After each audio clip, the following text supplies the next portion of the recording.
there's been a growing call for corporate leaders to be more socially responsible. And this has been intensified by the pandemic, by the Black Lives Matter movement. Do business leaders have an obligation to play a more active role in helping to solve societal problems like racial inequality? What mindset should they bring to these types of issues? Wow, that is a big, big, big question. Um, so I have to say, especially as a white woman, I always felt like I was discriminated against. So I really had to get educated to really understand. And I was, there's no doubt about it, but then look at what a Black woman, how many Black female entrepreneurs have you interviewed? There are so few. There's very few white ones. There's even fewer Black ones. How many Black males get funded through the venture capitalists? How many Black males are there in VC? So you start looking at the rampant and structural and institutional discrimination in our society.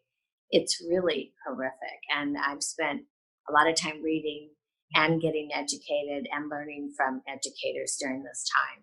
So, but as a business, the best thing we can do is certainly be aware of our own built-in biases, everyone managers, and we've dedicated, we now are going through, everyone's going through, I think, 8 hours of anti-bias training and bias awareness. But more importantly, we have a huge focus on making sure what we do is equitable, which we already did a survey. We're really equitable, make sure we keep that up. But more importantly, making sure when we interview new people, we have a funnel that looks like the rest of the US. One of the most eye-opening things for me was sitting in at a conference of the Black Directors of America. And they said, look, there's no funnel problem, folks. People used to say, well, I can't find the candidates. And that may have been true 50 years ago. It's not true now. Yeah. So making sure we have a diverse funnel so we can hire the best people.